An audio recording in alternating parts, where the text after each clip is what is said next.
For a long time here on Survival Sentinel, I've discussed backup power extensively. I've covered everything from determining your power needs to exploring various systems on the market and anticipating what might happen when the grid fails. But it's time to explore the other side of that coin. Talking about power is not the same as living without it. A year and a half ago, I acquired this property to create a dedicated test environment, both for my own learning and as a teaching platform. The house you see behind me has been completely off-grid for about 5 or 6 months now. We entirely disconnected from utility power back in August, and since then, every light, every appliance, and every mistake has been a direct lesson learned from my own setup. I've made numerous errors, and that's precisely the point of this place. To make mistakes when they are inconvenient, not catastrophic. It's about finding weak links now, not when the lights have already gone out, and then taking those lessons to share with you, the community, so you hopefully don't have to make the same ones. Here's what I've learned from this ongoing experience. Most people don't fail at preparedness because they don't care. They fail because they assume their plan works without ever truly testing it. On paper, many power plans look solid. The numbers add up, the specifications make sense, and the gear appears capable. But real life doesn't operate on spec sheets. In reality, loads stack up. Someone turns on the microwave while the heater is running, and the system trips. Clouds roll in earlier than expected, and your solar panels don't produce what you planned for. Or you might realize overnight that inverter overhead is draining batteries much faster than you ever accounted for. Honestly, some of my initial assumptions were completely wrong. Things I thought would be easy were not. Things I assumed I'd never notice became glaringly obvious very quickly. And a few things I worried about beforehand turned out not to matter at all. This is why testing fundamentally changes how you approach preparedness. It forces you to stop asking what you times could times buy, and to start asking what you times actually times need, and what truly matters. Do I need more capacity, or do I need better habits? Do I need another system, or a simpler plan? Do I need redundancy, or clarity? These are questions you cannot answer from a comment section or a spec sheet. You can only answer them by living with your setup. And that's where this building comes in. This space allows me to swap systems, test different approaches, and observe how they behave under real-world use, not just for an hour or a quick demo, but as an integral part of daily life. Sometimes that means larger systems, sometimes smaller ones, and sometimes it means realizing that less is actually easier to manage. The solar panels I initially installed over the garage on this barn-like structure worked amazingly well in the summer, but they only produced a fraction of that in the winter due to the low sun angle and surrounding trees blocking the panels. This is precisely why we're now adding more panels to the roof's ridge, which you can see behind me. We just installed another 4,000 watts of solar on the roof, and we are already seeing a vast improvement in solar production, finally allowing me to take this entire house completely off-grid. The goal here on Survival Sentinel isn't to show you what to buy, but to show you what questions to ask before you desperately need the answers. There isn't a single right way to handle power when the grid goes down. What works for one household can be completely wrong for another. Different homes, different climates, different budgets, and different priorities mean every power setup is a compromise between simplicity and capacity, between cost and convenience, and between how much you want to manage versus how much you want automated. Testing genuinely helps you figure out which compromises you are truly comfortable with.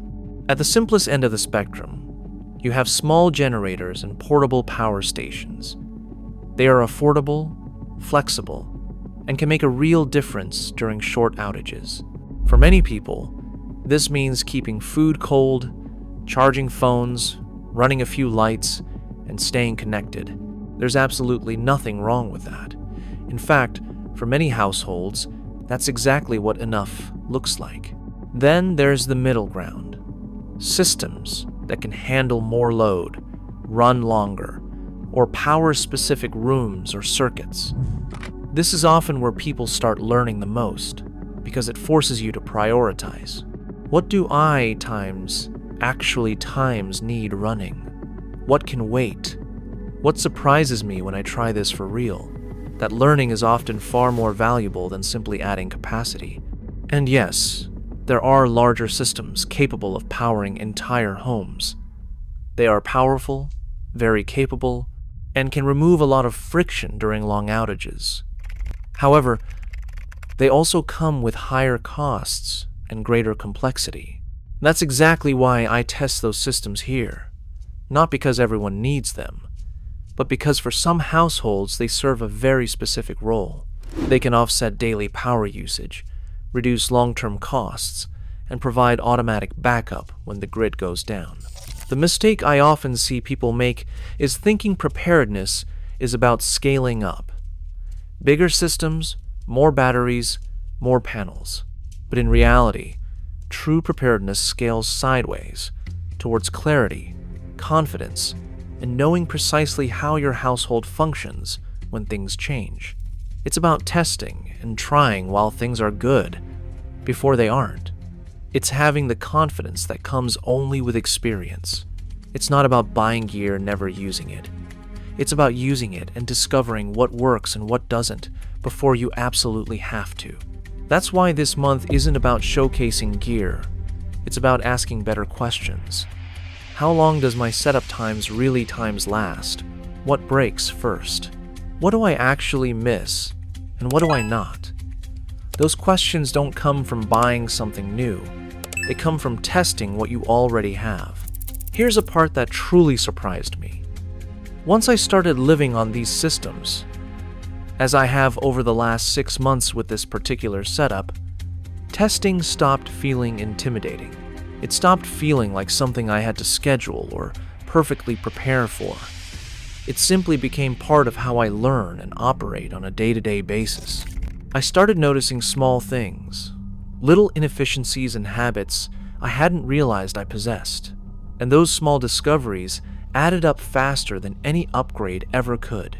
It taught me how to adapt to changing weather, to pay attention to when power is plentiful, and to use it wisely when it's not. That's also when it clicked for me why so many people avoid testing. I'll be honest, it feels uncomfortable. It exposes gaps. It can challenge assumptions you've held for a long time.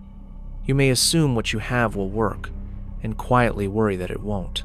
But avoiding that discomfort doesn't make a plan stronger. It simply delays the learning until the worst possible moment.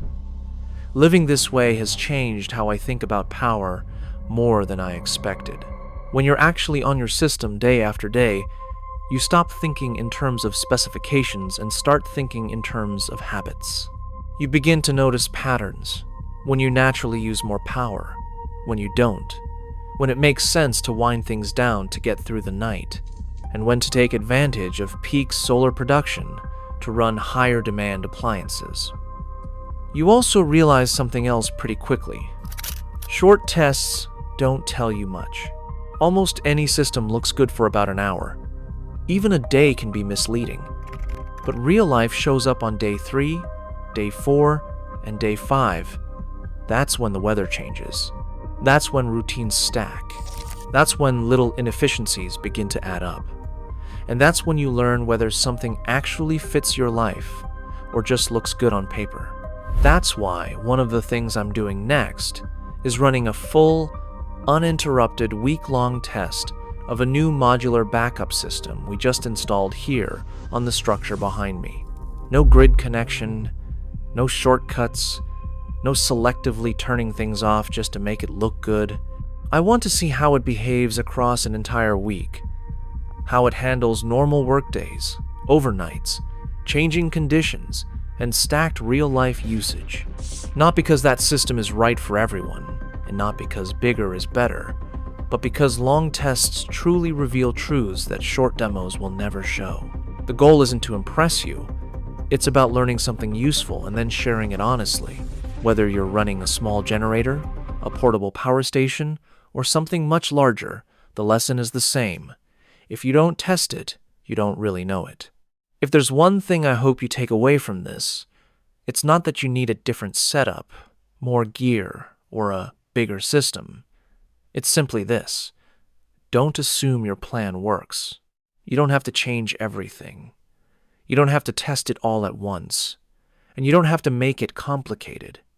Even a small test tells you more than no test at all. Turning something on for an afternoon, running it through an evening, seeing how it behaves when you actually rely on it. That kind of familiarity builds confidence quietly, without panic or pressure.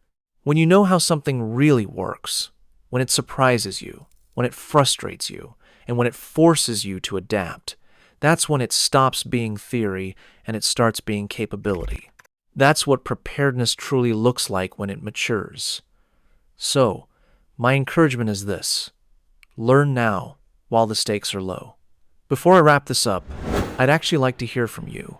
Not what gear you own, but where you're at in this process. What's one part of your plan that you've been meaning to test, or one assumption you've been quietly unsure about? I read the comments, and those conversations really help shape what I test and what I share next. As always, stay safe.